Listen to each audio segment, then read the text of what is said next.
Oke cuy, balik lagi sama gua Gani. Akhirnya gua kesampaian teman-teman untuk nge-review casing ini.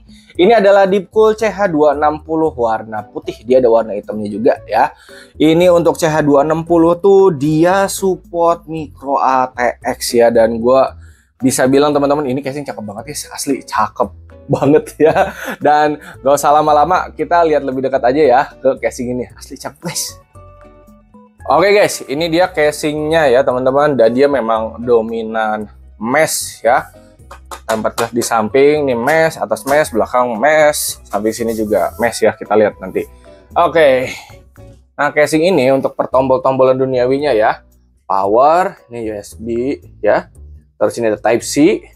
Ini kalau gue lihat dari dalam ya, ini USB 3-nya, USB 3, Type C-nya beneran yang langsung nyolok Type C ya, bukan yang di sininya Type C tapi nyoloknya ke USB 3 karena suka ada yang nyambung gitu. Oke, ini ada audio jack sama tombol reset ya. Jujur, gue jadi kepikiran buat ganti casing ini deh guys. Ini casing cakep banget dah, kecil aja. Nah, di bagian depannya ngebukanya itu begini ya teman-teman, karena di bawah sini magnet. Terus habis buka langsung angkat ke atas ya. Dia mesh dan ini udah ada dust filternya. Jadi tenang saja. Oke. Nah, ini tuh sebenarnya datang dengan manual, teman-teman. Kalian bisa baca juga ya. Misalkan kayak, aduh, gue bingung nih Bang Gani ngebukanya gimana. Semua ada di sini sih. Cara ngebukanya sama dia supportnya apa aja, sampai proses masangnya semua ada di manual ini, guys. Oke, selanjutnya nih kalau gue nggak salah lihat ya, di sini ada baut. Ini jangan sampai hilang guys. Bautnya kecil soalnya. Yang buat mini ITX itu CH160 kalau nggak salah. Ini CH260 buat mikro ya. Ini kita tarik buat ngebukanya ya. Terus sini. Dan ini tempered glassnya cukup tebal teman-teman. Oke, ini gua amankan dulu biar gak riuh ya. Oke, bagian depan ini bisa 2x120 teman-teman. Oke, terus untuk bagian belakang fan ini bisa 1x120. Lalu di bagian samping kalau gue lihat teman-teman ya, ini tuh buat power supply, dia bisa ATX, bisa SFX. Terus untuk bagian sini, ini fan bisa sih harusnya ya, kalau misalkan mau masang. Tapi kalau misalkan enggak juga nggak apa-apa. Kalau masang jadi buat angin masuk teman-teman. Nah terus ini bagian ininya bisa dilepas. Oke, tadi kalau gue nggak salah baca ya, ini dibuka. Ini opsional sih, mau dilepas boleh, enggak juga nggak apa-apa. Cuman kayaknya dilepasnya biar lebih gampang kali ya teman-teman untuk prosesnya. Nah, benar ya. Oke, ini ada baut lagi ya di sini. Oh iya, ada baut lagi guys, 3 sama di sini guys. Nah, jadi ini bakal ngebantu guys. Di sini memang sudah dirapikan teman-teman si kabelnya ke velcro di sini. Ya. Tuh. Jadi kita untuk kabel manajemen masih bisa rapih ya. Oke, kita keluarin dulu. Ini opsional, kalian mau lepas boleh, nggak dilepas juga nggak apa-apa teman-teman ya. Nah, untuk perkabelannya dia langsung nyambung ke sini. Lalu ini ada audio, ada Type C, ada USB 3, sama ini front panel yang udah nggak kepisah teman-teman ya. Front panelnya udah nyatu, jadi tinggal colok. Ini akan sangat memudahkan, jadi nggak harus delete, reset power. Oke, next. Nah, ini perbautan duniawi, dapat velcro, dapat kabel tis juga. Ini akan sangat ngebantu ya. Oke. Nah, ini bagian bawahnya ada dust filternya guys, tapi nyabutnya apakah bisa langsung ditarik atau gimana ya ini ya? Oh, ke sini guys. Nah, begini. Jadi kayak tempat makan burung ya. Oke. Cuman guys, ini untuk yang bagian bawah tuh gua nggak dapat info apakah bisa dipasang fan atau enggak ya.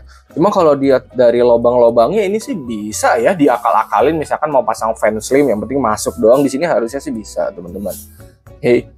Nah, terus untuk motherboard micro ATX ya. Yang 8 baut dia bisa, jadi nggak akan bablas sampai ke samping teman-teman. Jadi kalau gue pakai casing ini paling bener udah micro ATX yang full, yang 8 baut, yang 4 slot RAM. Udah deh, pasang water cooling 360 karena di atas bisa water cooling 360 teman-teman ya. Dan ini nggak akan ngeganggu sama power supply. Sama power supply ATX pun dia masih bisa di sini teman-teman. Oke, jadi tidak ngeganggu. Nanti gue akan liatin posisinya ya. Tapi kita buka bagian side panel sininya dulu. Nah ini juga sama teman-teman. Oke, satu lagi. Ini bisa ditarik terus buka ya. Untuk side panel bagian sini bolong ya teman-teman, karena untuk sirkulasi dari power supply, sama kalian mau nambah fan satu lagi di bawah sini buat angin masuk itu bisa ya. Tapi kalaupun nggak dipasang juga nggak apa-apa, takutnya kayak bang nanti bentrok sama kabel power supply kan ke bawah. Ya udah itu mah fleksibel, intinya dia ngasih slotnya ada ya.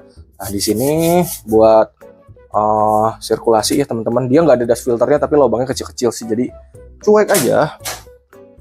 Nah di bagian belakang di sini bisa masang hard disk 3,5 ya, atau 2,5 juga bisa di sini. 3,5 lah ini. Oke. Terus untuk jalur kabel manajemen di sini udah tenang ya, udah lega banget tuh sini. Bagian lubang-lubang untuk kabel tusnya banyak, jadi tenang aja ya. Oke, lalu kita akan ngebuka bagian atas. Untuk membuka bagian atas itu ada 4 baut ya. 1, 2, dan 2 lagi di sono. Kita akan buka ya. Oke.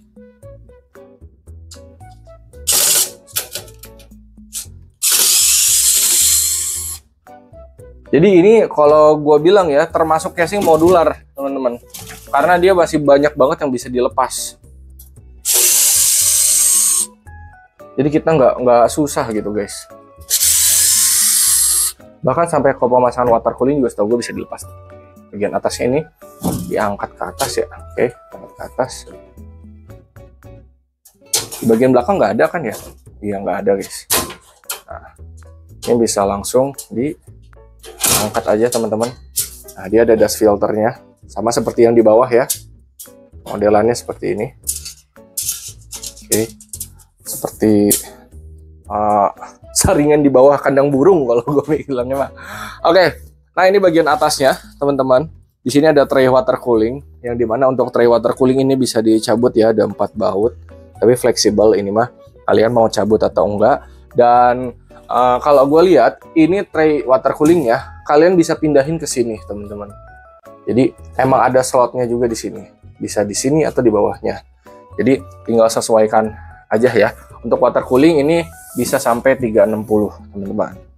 Terus nanti kalau mau pasang power supply, ini dilepas dulu teman-teman. Ada 2 baut. Ini satu lagi di sini. Dan ini untuk tray power supply-nya itu bisa dinaik turunin teman-teman. Jadi tinggal sesuaikan aja.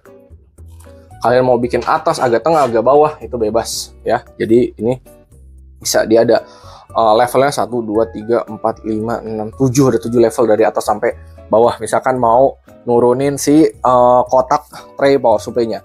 Dia bisa buat SFX dan juga ATX ya. Cuman di sini yang gue lihat ini bracket untuk ATX teman-teman. Oke. Lalu yang terakhir ini yang tadi ya si water cooling ini. Kalau misalkan mau dilepas boleh. Ini akan sangat mempermudah teman-teman kalau menurut gua. Enakan dilepas. Jadi dipasang dulu di water cooling, kalau udah tinggal masukin sama water coolingnya ke sini. Tuh. Ini akan memudahkan menurut gua. Dan pada saat rakit pun ketika posisi casing gini lepas semua begini, ini akan lebih mudah teman-teman. Jadi kita bisa lebih fleksibel gitu untuk merakit ya guys ya. Jadi semua masuk dulu nih, masuk motherboard, terus masuk power supply, kabelnya nanti dicolok ya. Ini kabel udah putih dari sananya ya.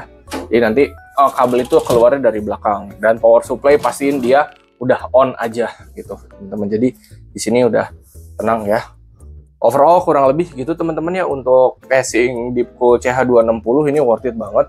Jadi kalau teman-teman mau rakit gas aja ya. Kalau gua misalkan pakai casing ini, atau next nih gua kan akan ngerakit pakai casing ini ya. Mobo Micro, fan-nya 2 di depan, 1 di belakang, water cooling 360, pakai ATX, udah kayak gitu doang. Bagian bawahnya ini dikosongkan teman-teman ya. Gue juga nggak ngerti kenapa ini nggak ada tersedia buat fan ya. Tapi kalau gue lihat di lubang ya balik lagi, ini bisa aja sih kalau mau dipaksakan mah ya guys ya. Oke, Hatur nuhun, terima kasih dan thank you. Semoga bermanfaat teman-teman ya. Pembelian gua drop di deskripsi.